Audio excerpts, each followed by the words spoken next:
¿Qué tal? ¿Cómo están? Es la primera vez en nuestra historia reciente que el presidente del Congreso, nada menos que la tercera autoridad del Estado, no es del partido mayoritario. En estos nuevos tiempos políticos, esta nueva legislatura de pactos y parece que de incertidumbres, un acuerdo entre distintos ha permitido que el socialista Patxi López presida la Cámara Baja. El primer titular que algunos extraen tras este acuerdo, PSOE, Ciudadanos y también PP, es que Podemos ha quedado fuera del primer gran pacto tras las elecciones, y la primera pregunta que suscita es si este acuerdo para que López presida el Congreso ofrece pistas a futuras negociaciones, aunque de momento todos los partidos dicen que no presupone nada. Así arranca el año político, que en Navarra, o mejor dicho en Pamplona, comenzaba con polémica política también tras el atropello a dos ancianos por parte de la concejala de Cultura Maider Beloki. Algunos cuestionan que no se realizara la prueba de alcoholemia, un episodio que ha avivado el debate político con acusaciones de trato de favor de por medio. Asuntos para la reflexión. Comenzamos Navarra en abierto.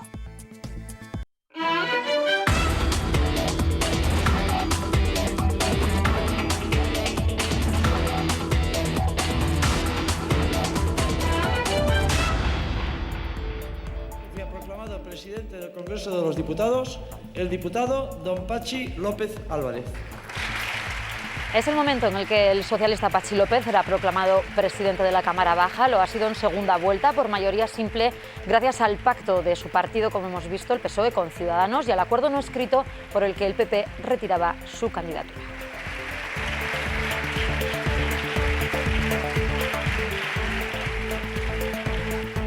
En el Senado ha sido el popular Pío García Escudero, con el apoyo del regionalista Patxi Yanguas, quien ha sido reelegido presidente de la Cámara Alta, con lo que arranca de este modo esta legislatura, la 11ª, con los primeros pactos y los primeros acuerdos. Y de todo eso vamos a debatir aquí esta noche, saludando en primer lugar a Sergio Gómez. Buenas noches, bienvenido. Buenas noches, muchas gracias. Al otro lado de la mesa nos acompaña Jorge Aguirre, bienvenido, muy buenas noches. Buenas noches.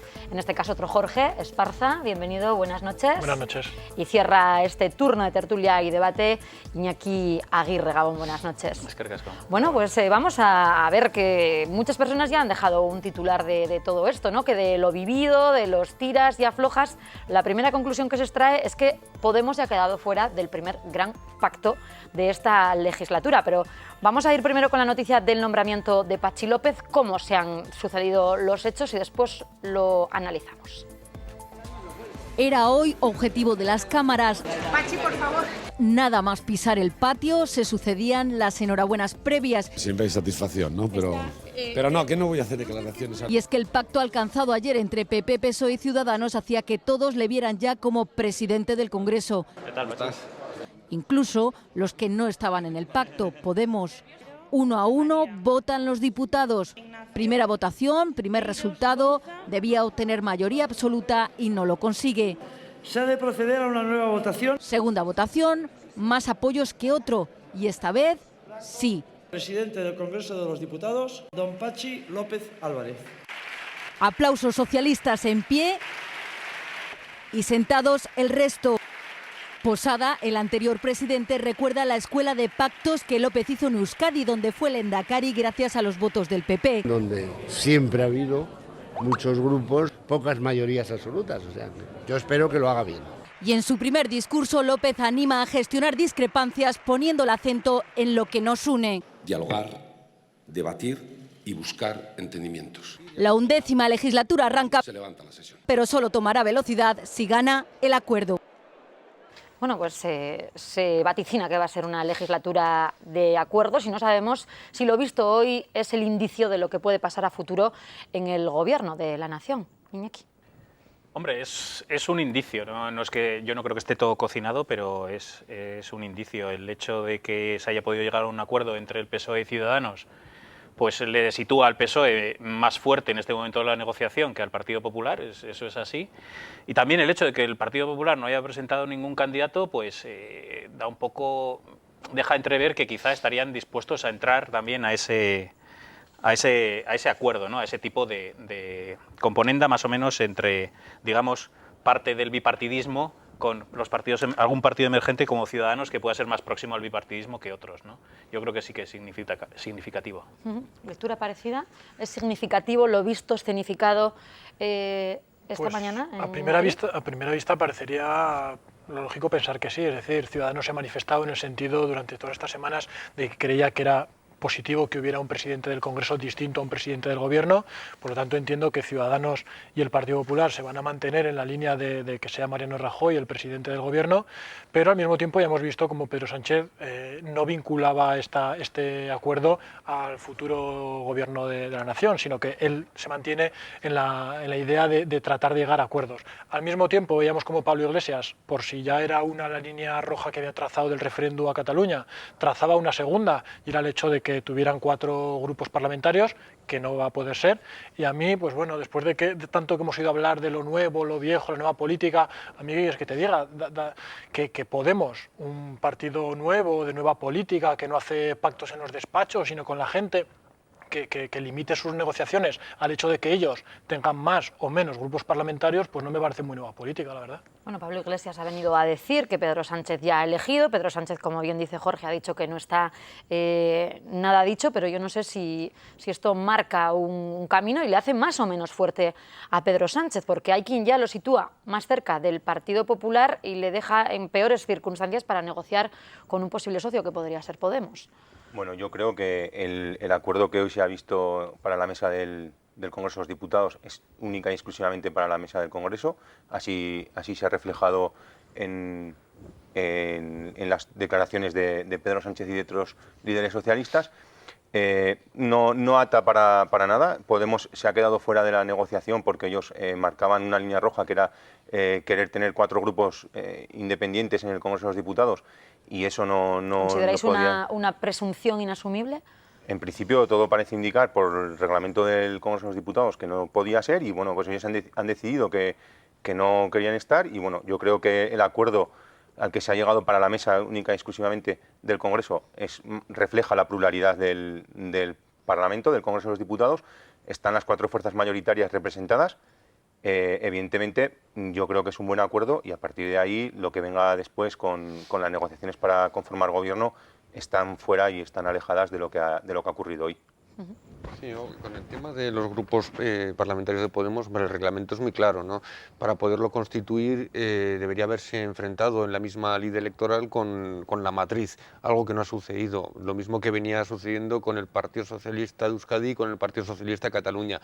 Y eso el reglamento lo contempla por 2 cuestiones. Primero, para no duplicar la presencia de determinados grupos políticos, y sobre todo para ahorrar costes. A mí me sigue asombrando que esa línea roja, que está tan clara que era incompatible con el reglamento y sobre todo con el espíritu de ahorrar costes y de no tener una sobrerepresentación, se haya mantenido. Yo creo que lo importante de hoy es que hay un presidente del Congreso que tiene un respaldo plural, que además de ese respaldo plural, yo creo que tiene una experiencia dilatada en pactos y sobre todo en materia de diálogo con otros grupos políticos, y que además tiene una visión de Estado. Y eso es muy importante para una persona como el presidente del Congreso, tener una visión con un proyecto de Estado que puedes compartir o no, pero con una visión institucional fuerte. Yo creo que eso es importantísimo, y en ese papel yo creo que Patxi López encaja perfectamente, ¿no? Bueno, no hay que olvidar que Patxi López fue el lehendakari vasco gracias al apoyo del Partido Popular, ¿no? Sí, pero eso también es significativo. Pero le oyes hablar y es una persona que tiene, por encima de su ideología política, tiene visión de Estado y sentido de Estado, y eso es muy importante, tanto como para un presidente de gobierno como autonómico o para un cargo de esta envergadura. El pacto al que pudo llegar en su momento Patxi López para ser el lehendakari del País Vasco, junto con el Partido Popular, hombre, no es comparable con lo que estamos hablando, con lo que se puede intuir o lo que la gente puede dejar creer con el tema de la gran coalición que se llama, ¿no? El pacto con el Partido Popular en Euskadi fue en un momento puntual muy, muy concreto, en el que yo creo que era interesante y que era necesario hacer ese cambio, y nada tiene que ver con lo que pueda ocurrir en España, ¿no? No es la circunstancia equiparable. Yo creo que Patxi López tiene una dilatada trayectoria, comparto con Sergio que puede hacer un gran papel como presidente del Congreso y que está abierto al diálogo y está acostumbrado al diálogo. Y solo hay que escuchar el discurso que ha hecho hoy haciendo referencia a los retos que el Congreso tiene por delante y a la voluntad de llegar a acuerdos, ¿no? Otro aspecto, un momento, Jorge, que se ha debatido hoy, más allá de la presencia en el hemiciclo del bebé de Carolina Vescansa, de la diputada de Podemos, ha sido la propuesta de Ciudadanos de que si finalmente el Partido Socialista consigue la presidencia del Gobierno, tendría que ceder la presidencia del Congreso, algo que ya ha descartado el propio Patxi López, ¿no?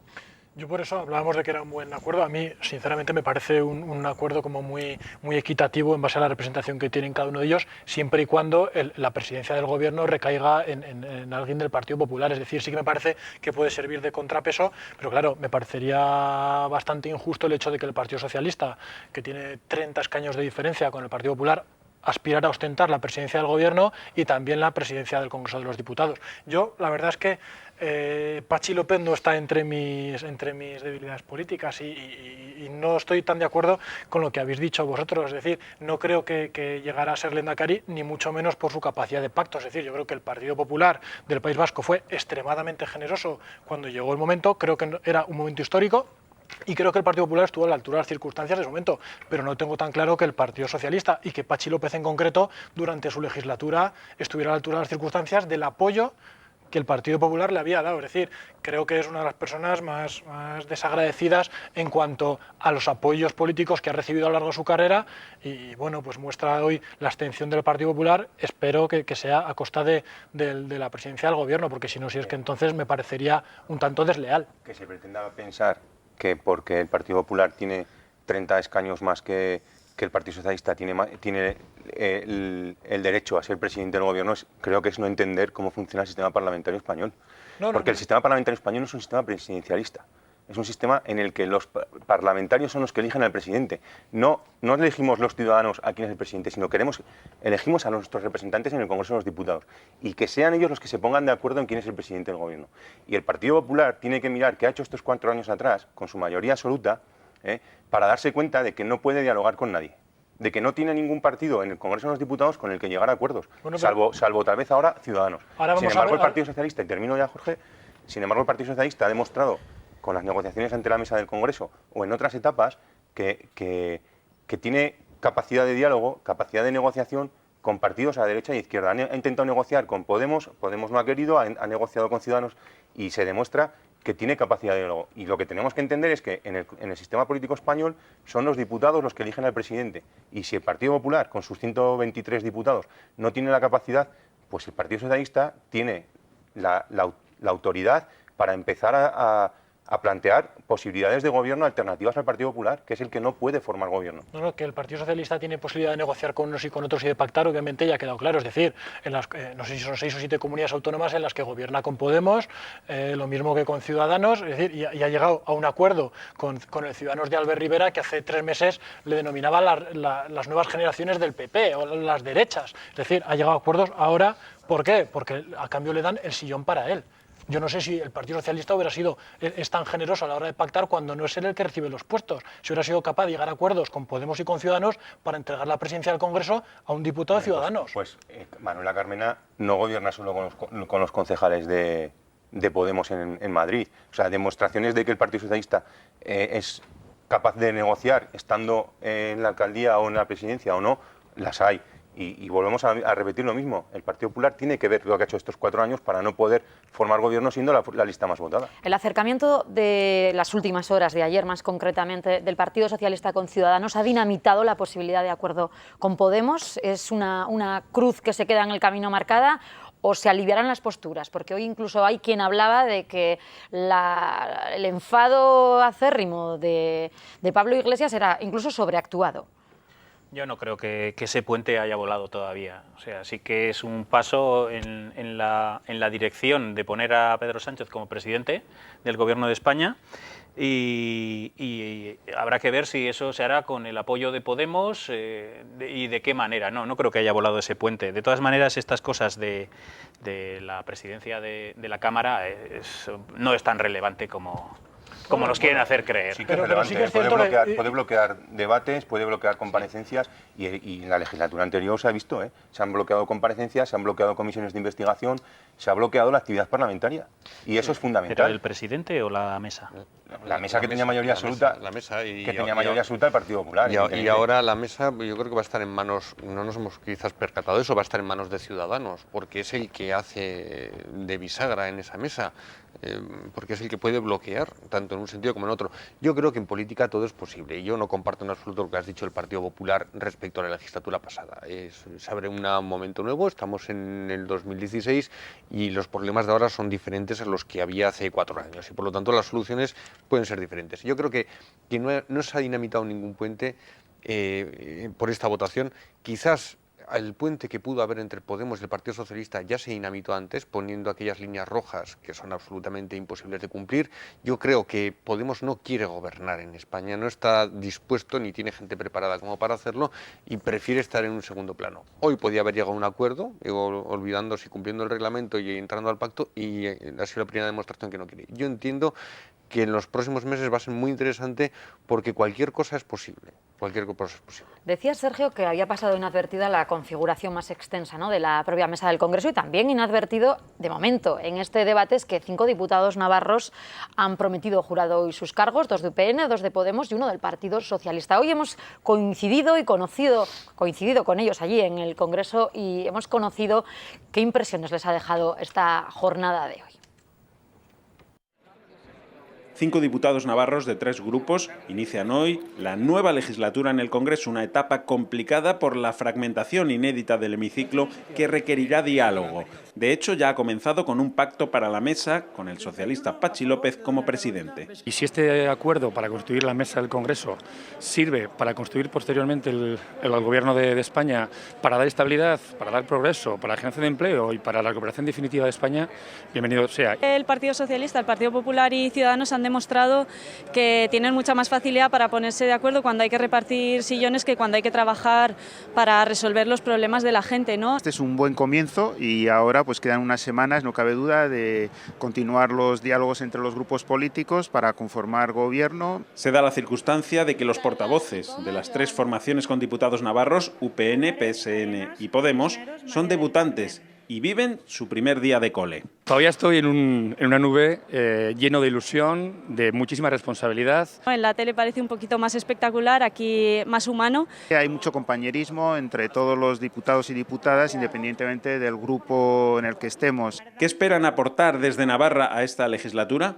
Así lo ven. La mejora de la competitividad, la mejora del empleo, tener una sociedad mayor igualdad de oportunidades para todos, y eso es lo que vamos a defender. Y por tanto, vamos a defender también, si hay una posible modificación de la Constitución, derogar, eliminar esa transitoriedad de Navarra en la Constitución. Los navarros y las navarras van a encontrar que por primera vez las leyes que vamos a llevar al Parlamento defienden de verdad a la gente y defienden nuestro autogobierno. Lo fundamental son las políticas económicas, de empleo y sociales en este momento, y por supuesto algo pues que tenemos que lidiar en esta nueva legislatura, que es el proyecto de convivencia en España. Lo que no está claro es cuánto durará la legislatura que hoy ha arrancado en el Congreso y el Senado. O se forma gobierno pronto o habrá elecciones probablemente en mayo. Porque de ese asunto no hemos hablado, de la posibilidad o no de elecciones, lo dejo para luego, pero también me gustaría escuchar a los líderes de los partidos que tienen representación en el Congreso. Javier Esparza por parte de UPN y Laura Pérez por Podemos han arropado a sus diputados, y también lo hacían María Chivite en alguna manera, pero esta vez desde aquí, desde Pamplona. Los escuchamos. Que impere el sentido común, que pensemos más allá de los intereses partidistas de cada cual, que pensemos en los ciudadanos, que pensemos en los españoles. Este país está jugando mucho, es un momento muy complejo, muy delicado, donde hay movimientos independentistas. Yo creo que no es momento para pensar en otras cosas, es momento para estar juntos. Un pacto entre estas 3 fuerzas inmovilistas van a conllevar mucho sufrimiento, porque en políticas económicas vienen a ser lo mismo. Lo más adecuado sería unas elecciones para poder emprender transformaciones profundas que permitan de algún modo garantizar lo que nosotros venimos a defender, sobre todo con la Ley 25, que es el rescate ciudadano y el blindaje constitucional de los derechos sociales. Es pues un acuerdo simplemente para la mesa del Congreso de los Diputados, pero creo que ya ha venido el diálogo al Congreso, y este diálogo entre las fuerzas políticas creo que tiene que continuar para la formación de gobierno. Y como dijo Pedro Sánchez, como dice el secretario general del Partido Socialista, tiene que haber diálogo para formar un gobierno progresista, que ese es el segundo paso, el segundo reto que tenemos por delante. Bueno, pues valoraciones en clave nacional, ansiando, ¿no?, un posible acuerdo, pero vamos a fijarnos, ¿no?, en el reparto de los diputados navarros. Ha cambiado la configuración, los nacionalistas han dejado su espacio a los diputados de Podemos. ¿Qué retos tienen los parlamentarios, mejor dicho, los diputados navarros en las Cortes? También han tomado posesión en el Senado. Hombre, pues ahora el reto principal es defender los intereses de Navarra, ¿no? Esta legislatura, aunque tiene retos interesantes, parece que no va a poder abordar de ninguna manera los cambios estructurales e institucionales que necesita España. Eso no va a ser posible. Entonces, pues va a ser una legislatura que lo importante va a ser configurar un gobierno que puede ser progresista o no. Ahí hay dos opciones. No queda muy claro, ¿no?, lo que decía Laura Pérez. ¿Puede hacerse un gobierno progresista? Sí. ¿Puede salir otro de derechas? Pues también. Aún así, los cambios estructurales e institucionales que necesita España no se van a poder abordar con la configuración actual. Entonces, la llamada a hacer nuevas elecciones, pues yo creo que en este caso quizá los más favorecidos serían los propios de Podemos, ¿no?, que podían todavía arrastrar más al voto socialista ante la incapacidad de los socialistas de formar gobierno. Pero yo creo que los socialistas no dejarán pasar la oportunidad, ya veremos. Bueno, luego les pregunto al resto quién creen que ganaría unas posibles o futuribles segundas elecciones o nuevas elecciones, pero analizamos primero la nueva nomenclatura de los diputados navarros. A mí, de hecho, me ha sorprendido mucho las declaraciones de Laura Pérez instando ya unas nuevas elecciones. Es decir, pensaba que primero se trataría de llegar a acuerdos o no. En cualquier caso, el papel de los diputados, bueno, pues yo en principio lo que sí que tengo claro es que, pues, de los 5 diputados que van a acudir en representación de Navarra, pues al menos Carlos Salvador y Íñigo Valle, los representantes de UPN, van a integrarse dentro del grupo mixto para que los navarros por lo menos tengamos ahí una voz propia, es decir, a diferencia de lo que harán el resto de diputados, tanto de Podemos como del PSOE, que se integrarán en sus grupos parlamentarios nacionales. Yo creo que es positivo que haya por lo menos 2 diputados navarros que formen parte de ese grupo mixto, para que siempre, ante cualquier proyecto de ley, cualquier debate que se genere en la Cámara, que haya una posición clara de Navarra y que se visualice eso en el Congreso de los Diputados. ¿Va a suponer un desgaste al gobierno, al nacionalismo navarro, no tener una voz propia en el Congreso de los Diputados para reivindicar las políticas, ¿no?, que se requieren para Navarra? Bueno, yo no sé si para reivindicar las políticas que se requieren. No hemos escuchado a una diputada de Podemos diciendo que por fin va a haber leyes que piensen los ciudadanos. Corcho, ¿y qué hemos hecho durante todos estos 30 años? ¿No? Yo creo que eso, otra cosa es que te gusten o no. Pero yo creo que en el tema del nacionalismo sí que pierde una baza enorme, ¿no? Yo creo que el nacionalismo contaba con que Geroabay fuera a sacar un diputado, y bueno, eso yo creo que ha dolido mucho porque pierden un altavoz importantísimo, ¿no?, de visualizar esa parte de Navarra que está ahí y que no se va a poder visualizar. ¿Y al propio gobierno foral, tal vez? El propio gobierno foral se queda sin un altavoz importantísimo también. Yo creo que más que la ciudadanía, porque al final la ciudadanía en Navarra, lo que se diga en Madrid, pues tampoco, seamos realistas, nos viene, pero tampoco le prestamos mucha atención, ¿no? Pero para la proyección del gobierno de Navarra y las actuaciones que pueda tener allí, pues sí es importante para ellos. Yo no puedo hablar mal de ninguno de los diputados que ha salido, ni ninguno de los que no ha salido, porque bueno, pues tengo grandes amigos, ¿no? Ya me hubiera gustado estar hoy ver la cara a Eduardo Santos, ¿no?, que seguramente estará pues muy contento hoy. Eduardo Santos, nuevo diputado de Podemos. Vamos a escuchar a esta parte. Yo creo, bueno, respecto a si va a haber o no elecciones, yo creo que menos mal que Laura Pérez no es la voz autorizada de negociación de Podemos, porque si no daba ya por hecho que no había ningún tipo de entendimiento. Es Pablo Iglesias quien tiene que marcar si hay posibilidades de pacto con el Partido Socialista o no, y veremos cómo transcurre esto. Como decía Sergio, el que los nacionalistas no tengan una voz propia, pues tiene que ser un toque de atención también para el gobierno, para analizar qué es lo que han hecho durante este tiempo, porque en 6 meses perder el diputado y el caudal de votos que han perdido, pues tiene que ser un toque de atención. Y bueno, respecto a los 5 diputados, pues darles la enhorabuena por haber conseguido el acta de diputado. Es una legislatura apasionante, que van a tener que trabajar, que hay que afrontar retos importantes para este país. Y bueno, yo compartir con Jesús Mari lo que decía de los retos que tenemos como navarros, ¿no? Y la competitividad, el empleo, y ya de cara a Navarra también la defensa de proyectos que que nos pongan de cara ya al futuro, ¿no? Tipo el TAF o el Canal de Navarra. Iñaki. Hombre, sí que es una pena que Gueroa Bay no haya sacado el diputado, porque la actuación de Uxue Barkos, que ha llegado a ser tan famosa en política, se gestó básicamente defendiendo a Navarra en el Congreso de los Diputados. Pero bueno, no hay que decir que el gobierno no tiene a nadie. El gobierno es un cuatripartito, el gobierno de Navarra, entonces tiene diputados en Madrid que podrán defender sus intereses si llega el caso, ¿no? Y luego, pues bueno, pues que Carlos Salvador se haya pasado al grupo mixto, pues a mí me parece bien, pero no deja de ser una triquiñuela para tener un poco más de voz, ¿no? Esta pasada legislatura ya ha estado en el grupo mixto, es decir, en estos 4 años. Y a mí me sorprende el hecho de que ahora los 2 diputados, como los nacionalistas, que son los que verdaderamente integran con cargos el gobierno, se han quedado sin representación entre los diputados. Ahora resulta que Podemos también es del gobierno. A veces contrasta con el hecho de que la propia Laura Pérez diga que ella no forma parte del gobierno y que se manifieste delante de su propia presidenta. Entonces, es que estamos en una especie de ceremonia de confusión en el que todavía no sabemos si el gobierno lo forman 4, 3, es nacionalista, es progresista, es decir, todavía no tenemos muy claro. En cualquier caso, decía Jorge que va a ser una legislatura apasionante, y estoy convencido de que sí, y en el vídeo que hemos visto decían que no sabíamos cuánto iba a durar. Yo obviamente no sé cuánto va a durar, si mucho o poco, pero ¿Vamos a elecciones o no? Ya brevemente, porque nos vamos a publicidad. Vamos a elecciones. Yo confío en que no. Espero que los representantes que hemos elegido sean capaces de llegar a algún tipo de acuerdos. En cualquier caso, lo que hoy hemos visto es un adelanto de la esperpéntica legislatura que alguno de los partidos políticos va a llevar adelante. Y si fuésemos a elecciones, ¿quién gana y quién pierde? ¿Quién tendría más que ganar y perder? Brevemente. Yo creo que lo último que tenemos que pensar es que vamos a repetir el proceso electoral. Y ahora vienen unos meses por delante en los que hay que hacer todos los esfuerzos para que España tenga un gobierno estable, un gobierno progresista y que Pedro Sánchez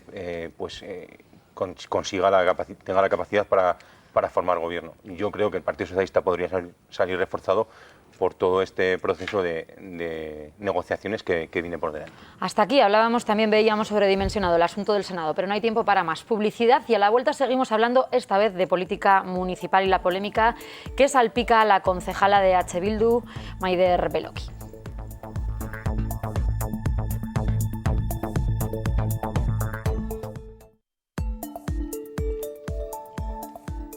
Estamos de vuelta tras la publicidad. Aparcamos el intenso debate político en torno a lo acontecido hoy en la Constitución de la 11ª legislatura y ahora vamos con uno de los asuntos más polémicos con los que ha arrancado el año aquí en Pamplona. De hecho, ni había arrancado todavía 2016 cuando un accidente de tráfico en el que se veía implicada una concejala de EH Bildu desataba las dudas entre la oposición sobre el procedimiento que se había seguido en el suceso. Ocurrió el pasado 31 de diciembre en torno a las 8 de la tarde. Maider Beloki, concejala de Cultura del Ayuntamiento de Pamplona, volvía de la entrega de premios de la San Silvestre cuando al desaparcar su coche en la calle Duque de Ahumada atropelló a 2 ancianos de 84 y 82 años. Justo cuando miré para dar marcha atrás, por el ángulo muerto pasaban Gregorio y Teresa, los 2 ancianos, y le di a Gregorio y Gregorio cayó sobre Teresa y tiene una fisura en la pelvis, según lo que he podido informarme, ya que he estado en contacto con la familia en todo momento, incluso he ido a ver a Teresa al hospital. Ingresada en el complejo hospitalario de Navarra, mientras su marido fue atendido en el lugar por lesiones leves. Hasta el punto del atropello se desplazaron varios agentes que velaban por el buen transcurrir de la carrera de Navidad sin realizarle la prueba de alcoholemia. Los agentes que llegaron al lugar, en principio, no observaron ningún tipo de síntomas y no le hicieron la prueba.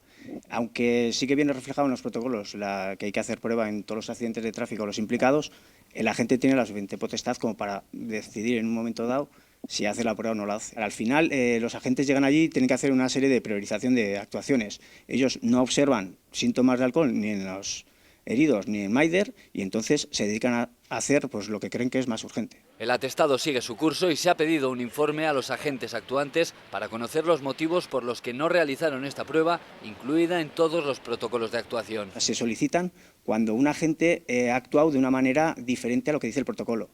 Porque un protocolo no puede recoger toda la casuística que pueda haber, entonces en función de eso se solicita al policía que haga un informe para que diga por qué ha actuado de una manera diferente al protocolo, que puede ser correcta. Maider Beloki, por su parte, reconocía que no se le pasó por la cabeza haber realizado la prueba de etilometría, ya que, ha asegurado, su prioridad era socorrer a las personas atropelladas. Yo desconozco el protocolo, Entonces, sinceramente, nunca me había pasado, incluso nunca es que en la vida me han hecho una prueba de alcoholemia, ni nunca me había pasado nada parecido. Entonces, es la primera vez que me veo en una situación así.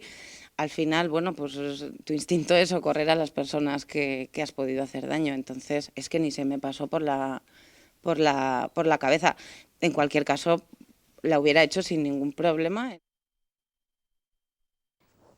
Pues con uno de esos 3 agentes que intervinieron en el atestado de este incidente pudimos hablar. Se trata de Maite González, quien aseguraba a Navarra Televisión que se enteraba del incidente por radio y se acercó al lugar al encontrarse en un punto cercano. Aseguró que tras atender primero a los 2 ancianos y cerciorarse de que la ambulancia estaba en camino, pidieron la documentación a la concejala para ver que todo estaba en regla. También se comprobó el permiso de estacionamiento al encontrarse el coche en una zona reservada.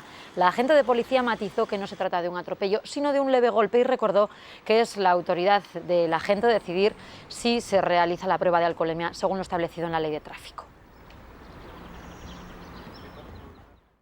Una norma interna de 2012 sí que existe del anterior jefe, Simón Santamaría, pero es una norma que, para empezar, incumple la ley de tráfico, que dice que los agentes tienen poder discrecional para realizar o no la prueba en un accidente. En principio, ninguno de los 3 agentes intervinientes vimos ningún indicio en ninguno de los 3 afectados por el accidente, porque tendríamos, entre comillas, habría que haber hecho, si se le hace a uno, habría que haber hecho a los 3. Las circunstancias nos hicieron actuar de esa manera, y desde luego yo volvería a actuar de esa manera.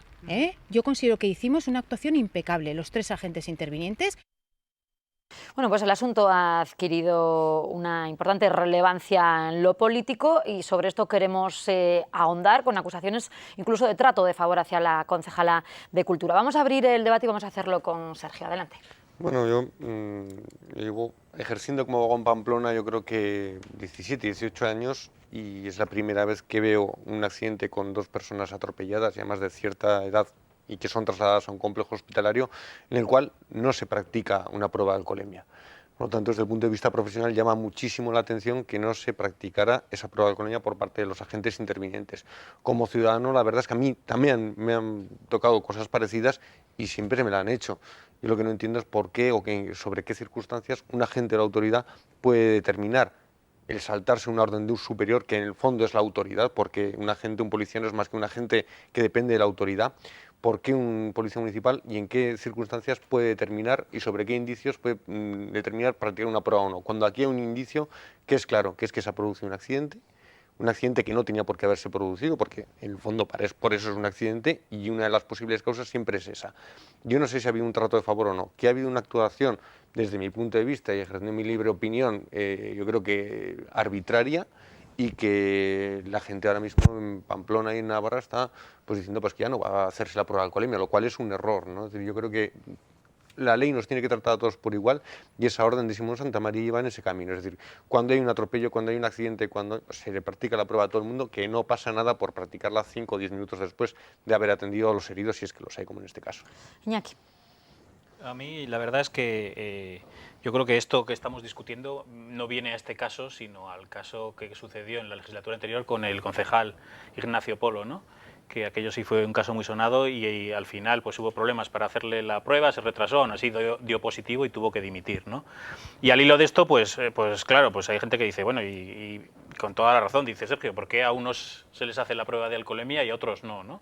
Pero bueno, en este caso yo creo que hay que dejarlo al criterio de los agentes que estaban allí. Si los 3 coincidieron en que no había ningún indicio de que hubieran bebido ninguna de las 3 personas involucradas, pues yo creo que estará bien, ¿no? Supongo. Sí que es cierto que hay un protocolo, pero ahí entiende claramente la gente que ha hablado que su autoridad como agente de la ley está por encima, digamos, no por encima, sino que dentro de la ley está el aplicar esta prueba o no. Parece que no le tiene mucho cariño a Santamaría, me ha parecido deducir de las declaraciones, ¿no?, del anterior jefe de policía, y yo creo que no tiene mucho más. O sea, realmente pues no creo que haya que ejercer ninguna acción en particular. Al final siempre hay que dejar que los profesionales se encarguen de sus cosas. Jorge. Yo sinceramente no termino de entender muy bien por qué este tema está vinculado con el de Ignacio Polo, que comentaba Iñaki. O sea, se plantean unos hechos y unas circunstancias concretas, en este caso, que nada veo que tengan que tener relación alguna con lo que sucedió hace meses o en alguna otra, en la pasada legislatura con un concejal de UPN. Es decir, no entiendo por qué tiene algo que ver. Estamos planteando unos hechos que han acontecido, que es que hay un atropello, hay un accidente y que ante eso, en la inmensa mayoría de las ocasiones, siempre se realiza una prueba de alcoholemia. Y hay una directriz del jefe de Policía Municipal de Pamplona que le dice a todos los agentes que tienen que hacerla cuando hay un accidente. Yo no creo que esté vinculado con ningún otro caso, simplemente ha habido un accidente y en esta ocasión no se ha hecho la prueba de alcoholemia. Pero es que hay muchas circunstancias que rodean este hecho, es decir, muchas cuestiones que no son habituales. Vemos como un director de área del Ayuntamiento de Pamplona comparece junto con la concejal de Bildu a defenderla de las acusaciones que se le imputan. Es decir, luego hablarán de técnicos, bajo el paraguas de técnicos hablamos de personas que parece que no son políticas, pero comparece el director de seguridad, una persona supuestamente técnica, a defenderla. Vemos como el propio concejal de H. Bildu dice que se va a investigar por qué se ha filtrado esa información. Es decir, en lugar de decir que se va a investigar lo sucedido, se dice que se va a investigar a ver cómo se ha podido filtrar esa información. ¿Aris Romeo ha dicho eso? Sí, Aris Romeo dijo que se iba a iniciar una investigación para determinar a ver cómo había sido posible que esa información se trasladara a la opinión pública. Resulta que casualmente la gente que atiende el caso es una conocida gente que había sido ya destacada en sus movimientos contra equipo de gobierno de Unión del Pueblo Navarro y que ha reconocido que conocía a la concejal de Bildu. Es decir, cuando ella dice en las declaraciones las circunstancias nos hicieron actuar de esta manera, no tengo dudas que las circunstancias. ¿Pero qué circunstancias? ¿El hecho de que fuera una concejal de Bildu? Hay una cosa llamativa que dice que es que no lo considera un atropello. Eso a mí me ha llamado la atención. No sé si hay otro término para decir cuando alguien derriba a otro con el coche, no siempre es un atropello. No, es que a este paso acabaremos diciendo que dos ancianos se meten en el coche de la concejal de Bildu porque eran dos ciudadanos contrarios al cambio. Es decir, pretendemos vincularlo, y tú mismo lo has hecho, Iñaki, le has vinculado con el caso de Ignacio Polo sin que yo creo, no tiene nada que ver. Es decir, estamos hablando de un hecho concreto. Si no es por el caso de Ignacio Polo, no estaríamos hablando de esto. ¿Pero por qué no? Porque si a ti te pasa eso, que no eres un concejal de Pamplona, y a alguien se le pasa a hacerte la prueba de alcoholemia, lo que evidencia esto son... nadie diría nada. Lo que evidencia esto son las dos varas de medir que se utilizan constantemente en política, y es cuando le ocurre a unos políticos de un partido o de otro. Vamos a escuchar también a Jorge y luego vamos avanzando también en cómo ha ascendido el tono político, porque vamos a escuchar las declaraciones de unos y otros. Jorge. Yo creo que evidentemente cuando ocurrió este atropello en Pamplona, a todos evidentemente cuando se movió el tema informativamente, a todos nos vino a la cabeza el caso de Ignacio Polo. Y eso no lo podemos negar. Evidentemente, yo creo que lo que ha ocurrido es unos agentes que no han cumplido el protocolo que está establecido en la norma interna de la Policía Municipal de cuál es el procedimiento que hay que seguir ante estos acontecimientos, y a partir de ahí pues hay que ver qué es lo que ha pasado. Evidentemente, la ciudadanía lo que quiere es que todos seamos iguales ante la ley. Y aquí nos podemos pegar si tiene que dimitir o no tiene que dimitir la concejala, o si no, esto está relacionado con lo del concejal de UPN que tuvo que dimitir. Pero aquí lo que quiere la ciudadanía es saber si en un caso de un atropello hay que pasar la prueba de tirometría, si no hay que pasarla, en qué criterios hay que basar esas actuaciones para evitar que pasemos la prueba de tirometría, y sobre todo lo que quiere la ciudadanía es que todos seamos iguales ante la ley. Bueno, vamos a escuchar, si os parece, las opiniones también de la calle, porque hemos intentado hacer una encuesta que vamos a ofrecerles enseguida entre las personas con las que nos hemos cruzado. Les hemos preguntado por este asunto, por los criterios, por el protocolo, por cómo se debiera actuar en este sentido, y esto es lo que nos decían hoy los ciudadanos. Si usted considera como ciudadano que sería mejor hacer la prueba siempre, en todos los casos y a todas las partes implicadas en un accidente, ¿o le parece bien que la policía tenga potestad? Bueno, aparte de que no lo hacen siempre, la policía tiene potestad, pero creo que hay una ordenanza que cuando hay un siniestro, cuando hay un accidente, tienen obligación de hacerla. Entonces, si hay un siniestro, yo pienso que sería obligatorio hacer. Los municipales yo creo que sabrán ellos también. Si ellos ven, si está uno bebido o no está bebido, ya se nota enseguida. Cuando se tambaleas en la voz, Se nota si está bebido o no está bebido. Si te paran para decirte que hay niebla, pues no tienen por qué hacerte la prueba, ¿no? Pero si hay un atropello, yo pienso que debería ser obligatorio. Yo creo que debería ser siempre y cuando no lo digan ellos, lo vean ellos muy claro, no sé. Ellos son los que entienden, yo no entendería de esas cosas. Si ven alguna sospecha, me imagino que sí, ¿no? Que deberían. Sí, siempre habría que hacerla. ¿Por qué? Pues porque me parece a mí que, bueno, si han atropellado a una persona, pues tienen que ver si en realidad si no ha bebido, si ha bebido, pero a todo el mundo, vaya, sí. Aparentemente todas las personas pueden haber bebido o no. Entonces yo creo que la etilometría es una cosa indispensable en cada accidente. Si se ve claramente que no tiene síndromes externos de que ha tomado alcohol, tampoco me parece que sea necesario, pero sí que estaría bien que lo hicieran a todos. No es que sea obligatorio, pero sí altamente recomendable. Bueno, pues es la opinión de la calle, un poco reflejo de lo que se hablaba aquí también en esta mesa de debate, pero también queremos ir un paso más allá a las consecuencias políticas que este asunto ha derivado después en el seno del Ayuntamiento de Pamplona, porque los hechos y las posteriores declaraciones de una y otra parte encendían los ánimos y al día siguiente en el consistorio se celebraba comisión para hablar sobre lo ocurrido y terminaba así como van a ver. Lo que se está diciendo a mí me parece realmente grave y creo que si usted no actúa en relación a esta gente, todo lo que está diciendo y todo lo que está afirmando, usted puede ser cómplice de ese, a mi juicio, irregular comportamiento de esta funcionaria, poniendo en público cuestiones que deberían formar parte de algo privado. Hemos solicitado las grabaciones de todo lo relacionado con este accidente, desde la primera llamada de las personas particulares que por lo visto pasaban por ahí, como todas las llamadas o todas las conversaciones que hubo entre los distintos policías. Si existen, como existen, y con razón, enormes suspicacias dentro de la ciudadanía, es por el soportar años de corruptelas y de privilegios de la casta política que representan en este salón, UPN sobre todo y PSN también. Ese es el gran problema. De eso hay mucha suspicacia en la ciudadanía. Respetamos la palabra. Por favor, un poco de respeto. Buen orden, por favor. Yo creo que... Sí. Yo entiendo...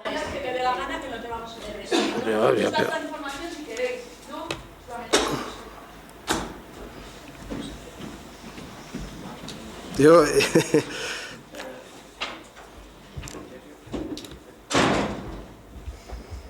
Ya veo que lo último que hay en algunos miembros de esta comisión es precisamente el respeto a las intervenciones de los demás. Yo he escuchado con mucha atención, no he dicho absolutamente nada. O sea, que no ofende quien se ha corrompido durante estos años, ofende quien denuncia que se han corrompido.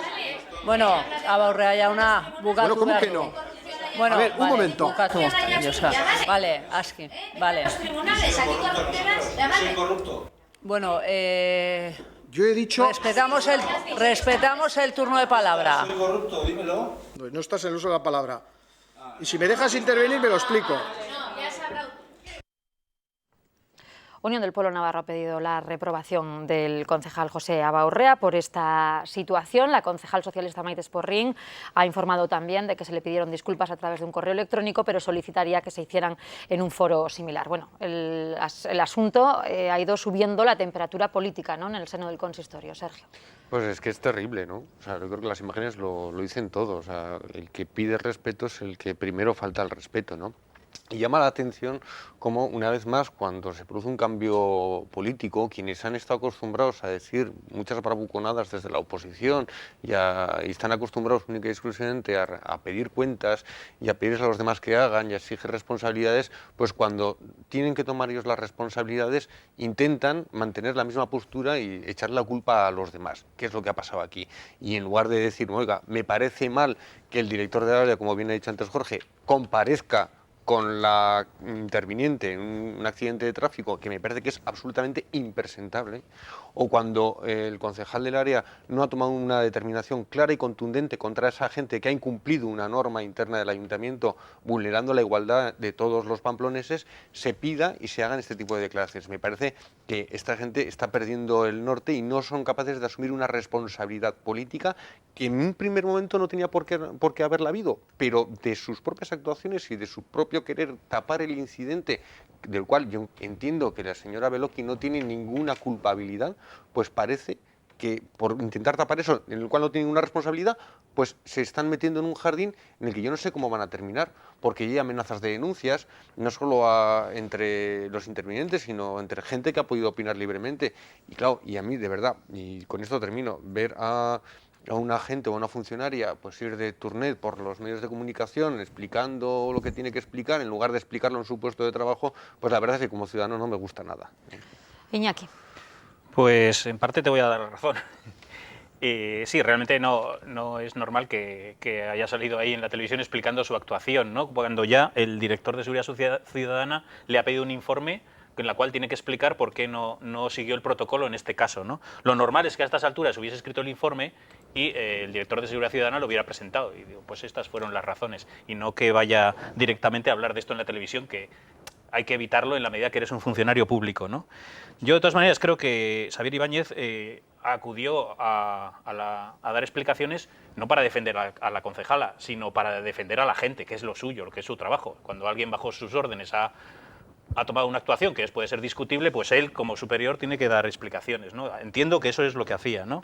En cualquier caso, las palabras de José Abaurrea me parecen bastante desafortunadas. O sea, no venía al caso meterse en este momento con la oposición, y menos con palabras tan gruesas, ¿no? Está bien que se disculpe.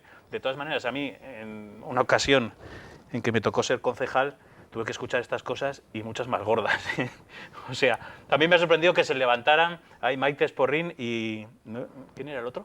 Es el compañero de Eduardo Val, el compañero concejal socialista. Que se levantaran por eso, porque yo he escuchado cosas mucho más gordas en otros ayuntamientos. Pero bueno, no hay que decirlas, está claro. Y ha hecho bien en pedir disculpas, y ese no es el tono en el que uno tiene que hablar a otros representantes del pueblo. Obviamente, no solo es el hecho de que esta gente se haya paseado por algún medio de comunicación dando a entender, sino que el mismo día que salta la noticia, ella misma en las redes sociales, en sus redes sociales, se jactaba poco menos que del hecho de no haber hecho la prueba de alcoholemia a la concejal. Ella misma reconoció que sabía quién era.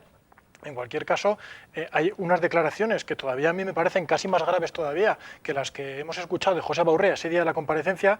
Claro, estamos hablando de si tiene que ser obligatoria o no, o si se deja a discrecionalidad de la gente el hecho de hacer la prueba. Pero es que el señor Abaurrea llegó a decir exactamente: hacer la prueba de alcoholemia a Maider hubiera sido una invasión en su intimidad. Es decir, que incluso si la discrecionalidad de la gente hubiera sido positiva y hubiera querido hacer la prueba de alcoholemia, dice el señor Abaurrea que hubiera sido una invasión en su intimidad. Es normal que los ciudadanos de Pamplona, haya ciudadanos en Pamplona que digan: oye, pero a mí si me paran, ¿por qué voy a hacerla? Es decir, primero, la gente tendrá que decidir si ve síntomas de embriaguez en mí o no, y si los hay y no se constatan, entonces yo tendré derecho a denunciarle por intromisión en mi intimidad. Es decir, yo siento decir esto, pero una parte muy pequeña de la Policía Municipal de Pamplona está consiguiendo que la imagen de la ciudadanía de la Policía de Pamplona, que hasta ahora era buena, pues esté cambiando. Es decir, yo hoy ya no tengo el 100% de confianza en la Policía Municipal de Pamplona ante hechos como este. Y es así. Hoy se presentaba precisamente, ¿no?, la primera pata para ese nuevo plan director de la Policía Municipal. Se abren las fases para estudiar hacia qué modelo quiere caminar el dibujo policial de Pamplona. Jorge Aguirre. Yo creo que en todo este caso hay dos actuaciones que por lo menos hay que poner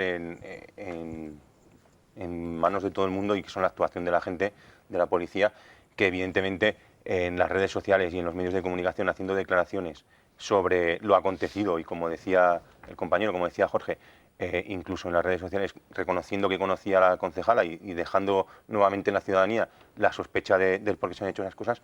Y la otra es la del concejal Abaurrea, porque creo que es una actitud la que tuvo en la comisión de bravuconería, de insolencia respecto a los concejales, y llegando a utilizar pues términos como que esto era debido todo a las corruptelas de UPN y del Partido Socialista en legislaturas anteriores, o como decía Jorge, de invasión en la intimidad o en la vida privada de Maider, pues si se le hubiese hecho la prueba de alcoholemia. Yo creo que, como todos los que estamos aquí, o la mayoría de la gente que nos está viendo, hemos tenido que soplar, como se dice vulgarmente, ante la Policía Municipal, los forales o la Guardia Civil en este tipo de pruebas, y bueno, pues es lo que preceptivo en determinados casos, y creo que están fuera de lugar. Y termino diciendo, como decías, con el plan director de la Policía Municipal, que yo creo que lo que necesitamos en Pamplona es una policía que genere confianza, ¿vale? Y que sobre todo que se aclare lo ocurrido lo antes posible y que todos tengamos igualdad ante la ley.